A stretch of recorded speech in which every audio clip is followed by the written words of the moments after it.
कारण कोणी येऊन कोणी पार्टी चेंज करून राहिली. जिथे पैसा आहे तिथे चालले सगळे. आम्हाला एकही उमेदवार पसंत नाही. का बरं? पाटीलला पण नाही पाहिजे उमेदवार. का बरं? का रोष? आमचे पाटील आमच्या हातावरच चॉकलेट दिले. संरक्षण भिंत मिळाली नाही. आमच्या गावामध्ये घराघरामध्ये पाणी शिरले. आम्हाला कोणीच काहीच दिलं नाही. म्हणून आमची इच्छा आहे की बा कोणालाच मतदान करणार नाही. मग शिंदे साहेबांना जर डोकं असतं तर शिंदे साहेबांनी इथे सेना सोडली नसती आणि सेनेच्या सीट लढवण्याऐवजी BJPला उमेदवार टाकायला लावला असता. मग समजलं असतं BJPला इथे. म्हणजे हे BJPचं आहे का नाही, तो फार खूप अन्याय होऊ लागला लोकांवर. GST सगळे गुन्हेगार मोदी सरकार आहे. काही विकसित भारत झालेला नाही. सामान्य नागरिकांचा यातने काहीच फायदा नाही. सर्व फायदा जे झालेला आहे कॉन्ट्रॅक्टर लोकांचा झालेला आहे. आम्हाला रोडपासून काही फायदा आहे का? नमस्कार, आपण पाहता संघर्ष TV आणि मी पवन आडे संघर्ष TVमध्ये आपलं सहर्ष स्वागत करीत आहोत. यवतमाळ वाशिम लोकसभेचं संपूर्ण प्रचाराचं यंत्र सुरू आहेत आणि काल आपण मानोरा तालुक्यात बसस्टँडजवळ मुलाखत घेतली आणि आज आपल्या मागे जो दिसतोय शिवाजी महाराज चौकात, छत्रपती शिवाजी महाराज चौकात आपण काही नागरिकांची मुलाखत घेणार आहोत. प्रेस कॉन्फरन्स, आपण तर नेत्याची प्रेस कॉन्फरन्स घेतो, पण या इलेक्शनमध्ये आपण जनतेची मुलाखत घेणार आहोत, प्रेस कॉन्फरन्स घेणार आहोत. काय आहे जनतेच्या मनात हे आपण जाणून घेणार आहोत, मानोरा तालुक्यातील जनतेचं. चला भाऊ, नमस्कार. यंदा लोकसभाचं सत्र सुरू आहेत, लोकसभेचं निवडणूक सुरू आहेत. काय वाटतंय, कोणती बाजू सक्षम वाटतंय? आम्हाला तर संजय देशमुख वाटते. संजय देशमुख. हो. का बरं? कारण भावनाताही नसल्यामुळे संजय भाऊ असं येईल म्हणून असं वाटते. बाकी तर काही नाही. BJPने भावनाताईला उमेदवारी दिली नाहीत, काय म्हणू इच्छिता? काही कामामुळे नसेल दिली असेल, काही आपल्याला काय वाटतंय? काय भावनाताई योग्य उमेदवाराला दिली का? आता जी राजश्री पाटील आहेत हो, त्याबद्दल काय म्हणू इच्छिता? काय योग्य उमेदवार आहे की भावना गवळी होत्या उमेदवार? योग्य भावनाताई. भावना ते होत्या, राजश्री पाटील नाही. हो. अच्छा, धन्यवाद सर. नमस्कार. लोकसभेचा वाशिम यवतमाळ सुरू आहेत, कोणाचा माहोल वाटतोय? इथं सध्या आता कसं आहे, आता म्हणजे सध्या भाजपचंच आहे. भाजपचा. हां, सेनेचं. का बरं? म्हणजे आता कसं आहे, आता सगळं जातीवाद झालेलं आहे. सगळं जातीवरच आपापल्या याचे चालू आहे. पण लोक कसे आहे, कोणी म्हणते अरे हे नाही पाहिजे ते पाहिजे, हे नाही पाहिजे ते पाहिजे. त्याच्यामुळे बा आता कसं आहे, सर्व लोक म्हणते अरे ते आपली होय, ते देशमुख म्हणते ते आमचा होय, असं वाद चालू आहे आता अशा गोष्टी. हो, असं सुरू आहेत. पण शेतकऱ्यांचं कोण असणार? सर्व जर जातीवर गेले, शेतकरी पण कोण? कोणीच नाही. ते 4200 का 4400 भाव होत नाही सोयाबीनचे, ते त्याच्यावर कोणीच नाही बोलत. ते कोणतंही सरकार आलं तर ते शेतकऱ्यासाठी हिताचं नाहीच आहे, काहीच नाही. 2000 त्यांनी देऊ बी नाही. 2000पेक्षा भाव जर राहिला ना 6000 सोयाबीनले तर कधीही पुरते. 6000 काय आमचे ठेवते आणि 6000 अशी पुरत नाही सोयाबीन. तुमची व्यसनी वाढली, मजूर म्हणते का 200 जागी आता तुमचं सोयाबीन 42 केलं, मी 100 निंदाला येतो म्हणून ते 200-250 कवात हे पाहिजे. चुकलं पण आमचं सोयाबीन 42 जवळ तो शहरीवर आलं, याचं कोणीच नाही ना. हां, आता तुरीले चॅनल हमी भावापेक्षा बरे भाव आहे बाबा, सोयाबीनमध्ये काहीच दम नाही, कापसातही दम नाही. धन्यवाद. तर एकच सांगणं आहे की जातीवर न वोट करता तो कोणत्याही समाजाचा हो, कोणत्याही जातीवरचा असो, फक्त कामावर आणि योग्य उमेदवाराला वोट दिलं पाहिजे. भाऊनी पण तेच सांगितलंय. नमस्कार भाऊ. नमस्कार. यंदा लोकसभेत काय कौल असणार? कोणाच्या बाजूने आपण? मी राजेश पाटील. का बरं? तो जो वर पक्ष आहे तो मला आवडता आहे. कोणता? BJP पक्ष. त्याच्यामुळं मला असं वाटतं की मी त्याच्याच मागं जाईल. कोणत्या कामामुळे? आतापर्यंतची या 10 वर्षातला काळ जर पाहिला तर सर्वच कार्यकाल मला चांगला वाटला. शेतकरी ओरडतंय काही नाही म्हणून, नोकरदार वर्ग ओरडतंय, सर्व ठेकेदारीत नेते म्हणून. शेतकरी म्हणते की कास्तकाराला मारलंय. कोणत्या कामामुळे? आता काही समाधानी असतील, काही असमाधानी असतील, त्याच्यात नाही. पण असं पूर्ण लेवलवर जर पाहिलं तर बरं वाटलं. कोणते काम समजा तुम्हाला असं योग्य वाटतंय? समजा आता देश पातळीवर जर पाहिलं तर बराच मागं होता, तो पुढे येत आहे. आणि काही सुविधा आहेत, जसं की शिक्षण आहे, आरोग्य आहे. शिक्षणावर तर काहीच काम केलं नाही म्हणते, शिक्षण खाजगी नेत आहे म्हणते. आता ज्याला काही समजत नाही तो तर म्हणणारच. नाही, खरं शिक्षण तर खाजगीमध्ये नेत आहेत ना, शिक्षण तर कुठे दिसत नाहीत. दिल्लीचं शिक्षण योग्य वाटतंय की महाराष्ट्राचं शिक्षण? तसं दिल्लीचं सध्या चांगलं आहे, पण महाराष्ट्राचं होईलच. दिल्लीत कोणाचं सरकार आहे? आपचं आहे. हां, तर तो योग्य वाटतोय की आपल्या महाराष्ट्र? नाही, दिल्लीचं योग्य आहे. तेच म्हणते, पण शिक्षणच्या बाबतीत नाहीत. देश पातळीवर म्हटलंय तर ठीक आहे. हां, आणि आरोग्य सुधारलं, आरोग्य सुधारलं. परिवहन सुधारलं, रस्ते सुधारलेत, अच्छा. आणि जे काही आतंकवाद होता तो थांबला. पैशाची जे देवाणघेवाण आहे ती व्यवस्थित चालू आहे. असं गोरगरिबांपर्यंत गोरगरीब तर गोरगरीबच राहिले. 15 अच्छे दिन येणार होते म्हणते मोदी. आता तुम्ही मोदीचे समर्थक आहात, मला असं तुम्ही वाटतं मोदीचे समर्थक आहात. अच्छे दिन येणार होते मोदी, आले का मग गोरगरिबांचे अच्छे दिन? मला वाटते बा 40-45% आलेत. आले. हो, अजूनही शेतकरी आत्महत्या करते आपल्या यवतमाळ वाशिम. त्यांचं कर्जच हे कारण नसते साहेब. नाही, यवतमाळ वाशिममध्ये का शेतकरी जास्त आत्महत्या करतो? अजूनही दिवसाचे 10-12 शेतकऱ्यांचे आपण पेपरमध्ये वाचतोय. हो, त्यांचे काही म्हणजे असे प्रश्न असतील की त्यांना व्यसने सुधारून देतील, काही त्यांचं दुसरे कारण असतील, पण कर्ज हेच एक कारण नाही आहे. अच्छा. धन्यवाद.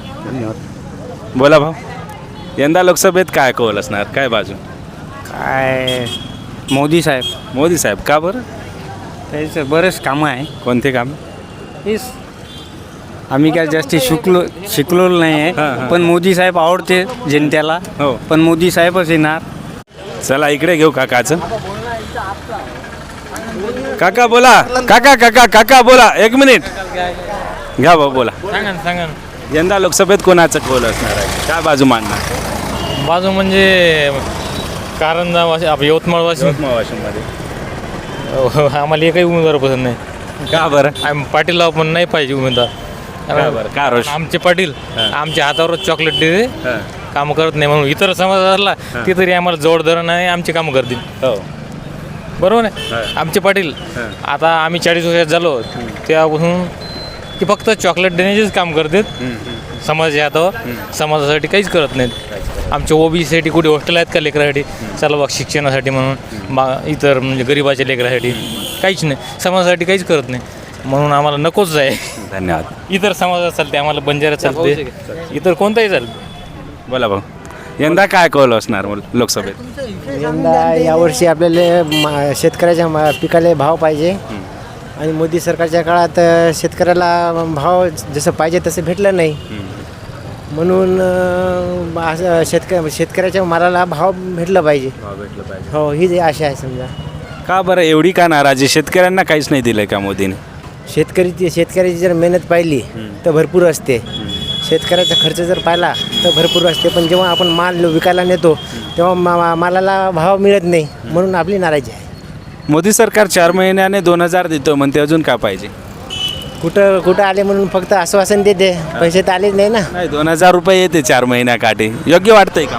नाही, योग्य वाटत नाही. हो, ही माझी प्रतिक्रिया आहे. हो, भाव भेटलं पाहिजे. भाव भेटला पाहिजे. 2000 नको. 2000 नको, फक्त कास्तकाराला भाव भेटला पाहिजे. हो, धन्यवाद. चला आपण इकडे भेटूया पाऊशी.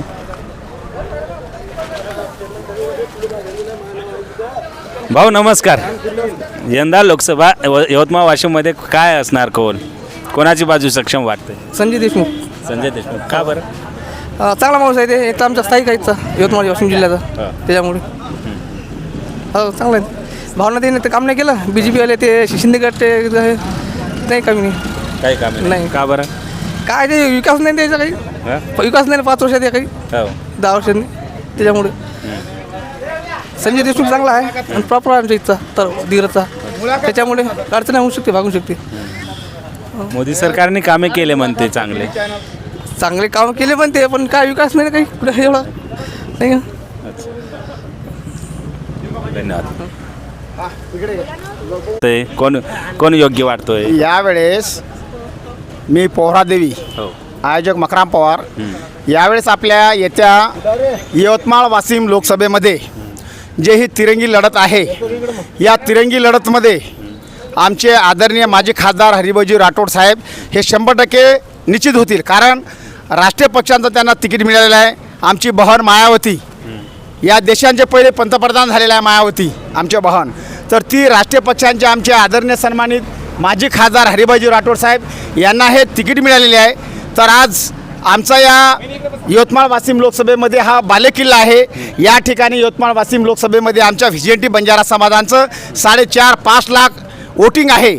तर यावेळेस हे सर्व जातीय बहुजन आज BSPचे तिकीट मिळालेलं आहे. तर यावेळेस येत्या 2024मध्ये 26 एप्रिलला मतदान आहे, 4 जूनला काउंटिंग आहे. पण हरिभाऊ राठोड हे प्रचंड बहुमताने हे विजय होतील हे असं मी या ठिकाणी जाहीर करतो. अच्छा समनक पार्टीचे पण एक उमेदवार आहेत अनिल भाऊ राठोड बंजारा समाजाचे. हो. त्यांना पण वोट भेटणार. ते कसं आहे, हे आपापला गणित आहे, तो फंटा आहे. अनिल भाऊ जो प्राध्यापक आहे समनकचा, तो कसा आहे बिचारा, तो प्रयत्न करतो. त्यांचं बी श्रम आहे, श्रम सापडले आहे, मेहनत आहे, त्यांचे भरपूर आंदोलन आहे आणि ते रात्रंदिवस मेहनत करा झटतात.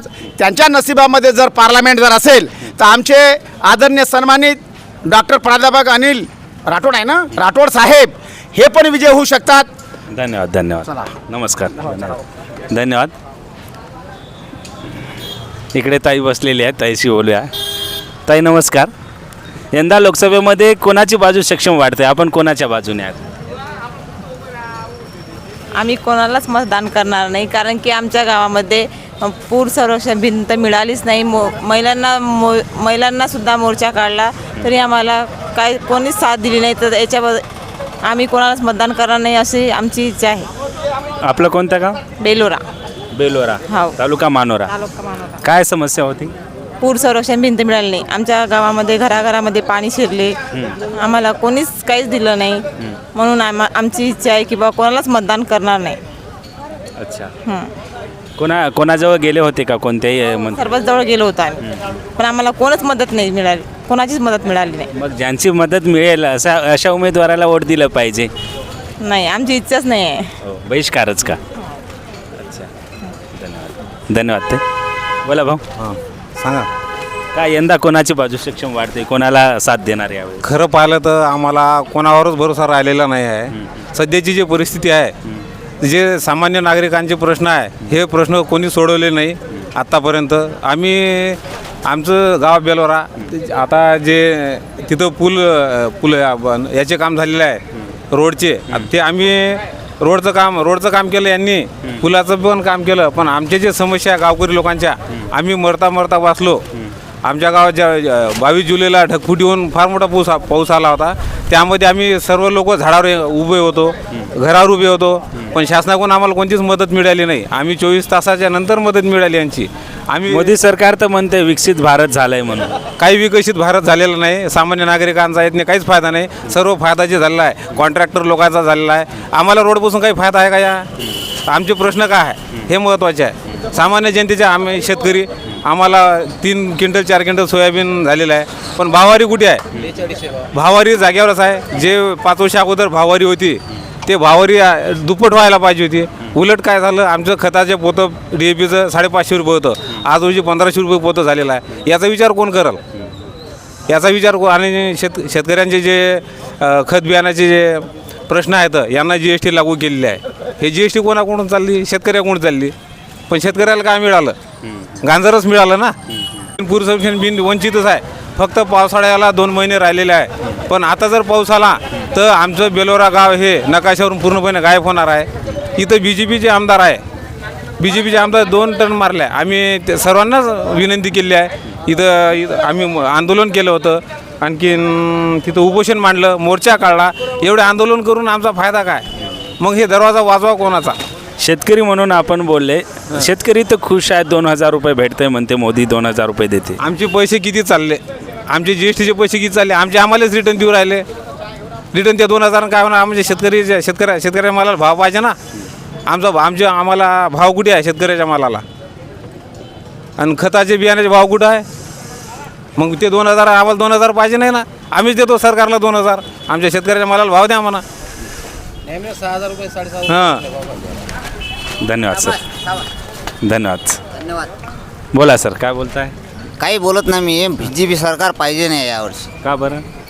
म्हणजे सरकार म्हणजे हे BJPचं आहे का नाही, तो फार खूप अन्याय होऊ लागला लोकांवर. GST सगळे गुन्हेगार मोदी सरकार आहे. यांच्यावर मी बोलत आहो की यावेळेस संजय देशमुख यांना विजय करा याची मी मागणी करणार आहो. का बरं संजय देशमुख का आलं पाहिजे? का बरं म्हणजे खूप काम केलेले आहे त्यांना. राज्यमंत्री असताना तो खूप छान काम करत आहे. हो, धन्यवाद सर. काका बोला, काय करताय? आपलं जे ते काही नाही सरकार हां, काय करताय? शेती करताय की काय? नाही, आपण मजुरी. मजुरी करताय? हो, कशी का मजुरी? मजुरी काय ठीक चाललंय की का? मोदी सरकारने काही केलं का मजूरदारांसाठी? आता केलं नाही केलं कोण सांगा आता असं काय म्हणता येते. मजूरदारांसाठी काही योजना आणली? काय खुश आहात की काय? काय देते की काय? देते असं काही नाही असं हं? काय सांगा. अच्छा, ठीक आहे. बोला भाऊ, काय यंदा काय कौल असणार? काय ना, आमचा उमेदवार कटला ना. कोण? अभिजित राठोड. अभिजित राठोड, हां वंचितचा. हां, वंचितचा. मग वंचित कोणाला समर्थन देणार यावेळेस? आता बाळासाहेबांना सांगितलं तिकडे जाऊ आम्ही. त्याचे जे काय आदेश येईल ते. कोणते बाळासाहेब? आंबेडकर. आंबेडकर साहेब. हां. अच्छा अच्छा, ते जे सांगणार तेच योग्य हां. निर्णय घेणार. हां. अच्छा, कशी काय मग मोदी सरकारशी खुश आहात की काय तुम्ही? नाही, आम्ही नाही. का बरं? पटत नाही. आपली चॉईस राहते समजा. इथे काही तरुण बसलेले आहेत. सर बोला, यंदा यवतमाळ वाशिम लोकसभेमध्ये कोणाची बाजू सक्षम वाढते? कोणाला साथ देणार यावेळेस? सर मला माहिती नाही उमेदवार कोण आहे ते. अच्छा, का बरं? आपण लक्ष देत नाही आता राजकारणावर, कारण सगळं बोगस राजकारण होऊन राहिलं आता. जयश्री पाटील हिंगोली, राजश्री पाटील हिंगोली आणि संजय भाऊ देशमुख ओळखतो आपण, सगळ्यांना ओळखतो, पण आता इंटरेस्ट नाही राहिला राजकारणात. का इंटरेस्ट का खतम झाला? कारण कोणी येऊन कोणी पार्टी चेंज करून राहिली. जिथे पैसा आहे तिथे चालले सगळे. त्याच्यासाठी मी प्रॉपर नाईक साहेबाच्या गावचा आहे, गहुलीचा. हां, आपला मतदान फक्त नोटा असणार, ना राजश्री पाटील ना संजय देशमुख. धन्यवाद सर. सर बोला, आपण सेम सेम. त्याच्यासारखं. चला, धन्यवाद. बोला बोला भाऊ, यंदा लोकसभेत कोणाच्या बाजूने आपण साथ देणार? मी संजय राठोड. हां, संजय देशमुख. का बरं? राजश्रीताई इकडची नाहीच आहे. राजश्रीताईला आम्ही कधी पाहिलेलंही नाही. संजय देशमुख जवळचे आहे आणि कट्टर शिवसैनिक आहोत आम्ही, त्याच्यामुळे संजय देशमुख. BJP म्हणते आम्ही विकसित भारत केलंय, मग का BJP सोबत? एकाच मतदारसंघात 2 उमेदवार उभे केले. शिवसेनेचे वोटरलाच वाटलं या मतदारसंघात BJPनंच केलं आहे हे सगळं. मग शिंदे साहेबांना जर डोकं असतं तर शिंदे साहेबांनी इथे सेना सोडली नसती आणि सेनेच्या सीट लढवण्याऐवजी BJPला उमेदवार टाकायला लावला असता. मग समजलं असतं BJPला इथे. मग धन्यवाद. शिंदे साहेबांना पहिली गोष्ट भावना गवळीला तिकीट द्यायला लागत होती. BJP वाल्याने सर्वे केलंय की भावना गवळीला विरोध मतदारसंघातून 5 वेळा तरी दिलं नाही. भावना ताईला द्यायला लागत होती तिकीट. BJP का म्हणत होते, मग भावना ताईला का दिलं नाही असं का वाटतंय आपल्याला? त्याचा सर्वे खोटा आहे. संजय देशमुख येते आता. येते आता. हां, तिकडे जागे पुढचे. बोला भाऊ, तुम्ही. आपला काय नाही. जेवढ्या मतांनी भावनाताई आली ना, हां, डबल मताने येईल संजय देशमुख निवडून. जेवढ्या मताने मागच्या पंचवार्षिकला भावनाताई गवडे आल्या होत्या की त्याच्या डबल वोटने संजय देशमुख येईल निवडून. धन्यवाद. बोला भाऊ, काय असणार बाजू यावेळेस? कोणत्या बाजूने असणार आपण? या बाजूला उद्धव ठाकरेची बाजू आहे चांगली. का बरं? का बरं, आता या शिंदे सरकारनं सारं बोगस बाजी केलेली आहे. कोणती बोगस बाजू? हे भावना गवडीला तिकीट दिली नाही, दुसऱ्याच्या मतानं ऐकून दुसरा जिल्ह्यातला माणूस इथं आणला, त्याच्यानं नाराज आहे लोक. अच्छा, हो, म्हणून आपण संजय देशमुख. अच्छा. तर ही होती जनतेची प्रतिक्रिया. काही शेतकऱ्यांची घेतली, काही भावना गवळी समर्थक भेटले, काही भावना गवळीशी सहमत आहेत, तर काही शेतकऱ्यांच्या विरोधात सरकारने निर्णय घेतला म्हणून सरकारशी नाराज आहे. आपण मानोरा येथे आलो होतो आणि शिवाजी चौक आहेत आणि हा प्रसिद्ध एरिया आहे. इथे आपण काही शेतकऱ्यांची, काही नागरिकांची प्रतिक्रिया घेतली. आपण कोणाच्या बाजूने आहात? आपल्याला कोणता पक्ष कोणता उमेदवार योग्य वाटतोय कमेंट करून नक्की सांगा. कारण की मी आपल्याजवळ येऊ शकत नाही, प्रत्येक तालुक्यात प्रत्येक जागी मी येऊ शकत नाहीत. म्हणून आपली कमेंट आवश्यक आहेत, ते लिहा आणि कमेंट करून सांगा. व्हिडिओ आवडल्यास लाईक करा, चॅनलला सबस्क्राईब करा. भेटूया पुढच्या व्हिडिओत. संघर्ष TV यवतमाळ वाशिम.